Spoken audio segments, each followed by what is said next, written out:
Hey guys, welcome back to MMA Library. Today in MMA and UFC news, Daniel Cormier gives Israel Adesanya some advice ahead of his rematch with Alex Pereira, set to go down at UFC 287. Here's the clip. Problem is, he's got some demons to deal with in regards to Pereira that he generally doesn't have to deal with. He doesn't have to deal with guys owning victories over him. He doesn't have to deal with guys having the ability to stand and trade with him, knowing that they can beat him in those exchanges. Israel Adesanya is no longer a kickboxer. He is a full-on mixed martial artist. You could never become the world champion in the UFC without possessing a well-rounded skill set. Sean O'Malley gave his thoughts on the recently announced fight between Jorge Masvidal and Gilbert Burns. The Gilbert Burns versus Jorge Masvidal. Dude, that's an interesting fight because Jorge is hard to take down. He's not gonna, he doesn't get taken down easily. He's got very good takedown defense, and he is still a very skilled kickboxer. With that being said, I think that's a very, very interesting matchup, and I really don't have a prediction right now. I don't know. I wasn't expecting the news. I saw Jorge tweet yesterday or 2 days ago that he had big fight news coming soon. You saw Connor tweet about the tough. I was thinking maybe they were going to do Jorge versus Connor for Is it raining? Oh, no, man. Sorry. Jorge versus Connor for the Ultimate Fighter. But yeah, I think it's going to be a sweet fight. Gilbert Burns just came off an impressive win against Neil. Yeah, he made it look easy. He made it look very easy. Dude, once he got that body lock, dude, Gilbert has insane grappling. Insane. Yeah. High-level black belt. Jason Parillo gives his opinion on Luke Rockhold's comeback. Let's talk about our boy Luke Rockhold, back in the gym, motivated. He's not retired. He's released from the UFC duties. He wants Jake Paul. In fact, he wants to box. We know your boxing accolades. You gonna get this guy ready? Maybe he's the backup. If Tommy Fury pulls out a third time, he's gonna be ready. Maybe it's in Saudi Arabia. Maybe it's February 25th. Maybe, and maybe. A lot of maybes. Yeah, and God bless Luke Rockhold, man. He wants to fight. I mean, like I said, and we've talked about it plenty of times. His last fight, he's like, I'm over this. This is, and again, that's in a cage. The boxing world's not much easier, obviously. You're still getting cracked in the head, but it's something he really wants to do. And actually, he's training harder than he did for the Costa fight now, which is crazy because I think that's what happens too. A lot of these guys at the end of their career, they think to themselves, hey, I don't want to finish doing this. This is what I've done my whole life. This is what I love more than life itself. I want to continue to do it. So I think at the end of the day, he for some reason, he just sparked a hunger. I think being around Cheeto and seeing how hungry Cheeto is all the time reminds him of what it's like and what you need to do to be the best in the world. And yeah, he's got some energy, the guy. And I'm hoping the best. I'm hoping he gets a big money fight. That'd be great. Jalin Turner gives his opinion on Islam Makhachev versus Alexander Volkanovski. Jalin then goes on to say he could easily beat Islam on the feet. Oh, man. I think Islam's going to take it, but I'm not counting out Volk at all. You know what I mean? Volk has a lot of in-and-out game. He has a lot of striking advantages.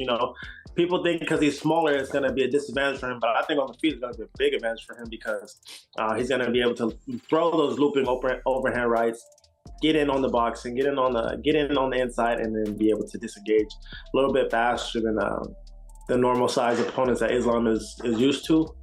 But on the flip side, as soon as Islam grabs a hold of that, man, it's gonna be a tough fight for Volk. So it's a stylistic matchup. So we'll see who plays their style better. It's interesting you say that because is that where you would see like one of the few weaknesses that Islam does have would be the stand up in the boxing? Of course. Yeah. You put him in a kickboxing match against me, and it's not going well. Oh, there we go.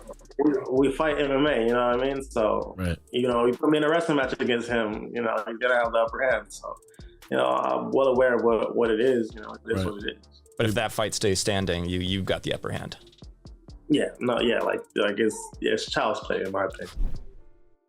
Anthony Smith was supposed to be the backup for the light heavyweight clash between Jamal Hill and Glover Teixeira last weekend. However, Smith missed weight. On a recent episode of the Believe You Me podcast, Smith explains what happened. I can't even tell you what happened because no matter what I say, there's a reason. There's a lot that goes on behind the scenes that nobody sees. I was in shape. I was really low a couple weeks ago. And it happens, but I have no excuses. I had a job. I had to go down and make weight to be the alternate if something happened. To be fair, I was still there. I was still ready to fight if something happened and someone had to pull out. I still would have fought. I just wouldn't have been eligible to win the title. But I don't have any. I have no excuses. I've been an absolute about people missing weight. You got one job.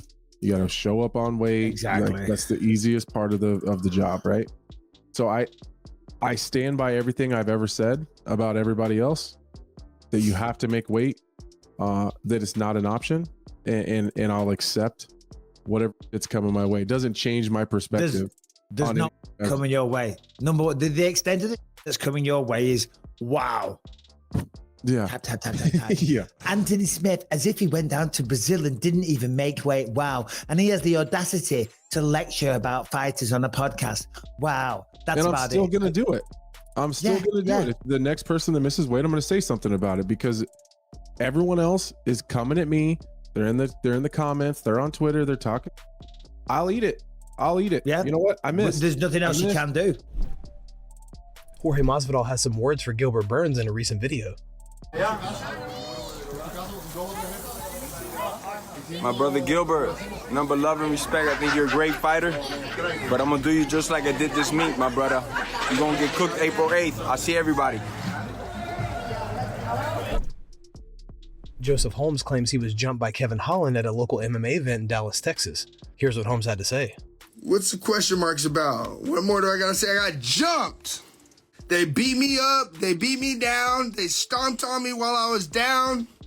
Kevin Holland, bro, that guy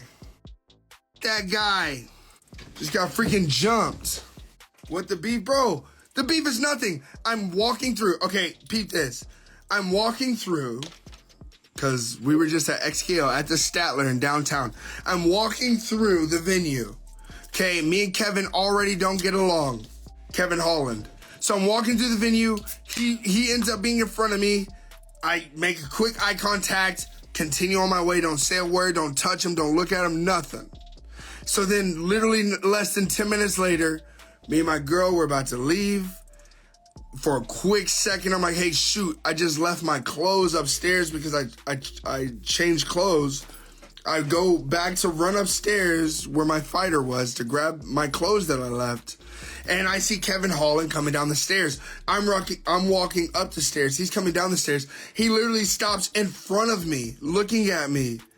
And he looks at me and then reaches his hands out and like he's stopping me from walking upstairs. And he grabs on my arm. So what am I gonna do? I'm like, nah, get your hands off me. And I do pop, pop, and I back him up. Like, hell nah, you ain't about to be grabbing on me. And then this pop, pop, pop. And the next thing you know, I'm getting punched in the back of my head. Kevin Holland has since responded to the claims made by Holmes. Last night, we were at the XKO fights, having a good time, enjoying ourselves. We were on our way out. Of course, I seen Ugly Man Joe, not gonna deny that. He was walking up the stairs, I was walking down the stairs. He didn't wanna walk to the other side of the stairs where the guy he was beefing with was, so he walked up my side of the stairs.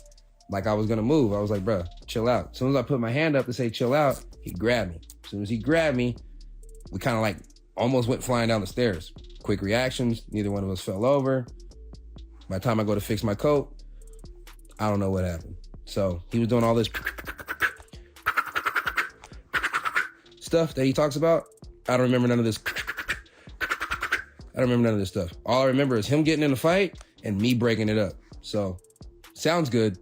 That's the part of the story that sticks. Guys, thanks so much for checking out the video. If you like the content we do here on this channel, don't forget to like and subscribe to MMA Library for all the latest MMA and UFC news.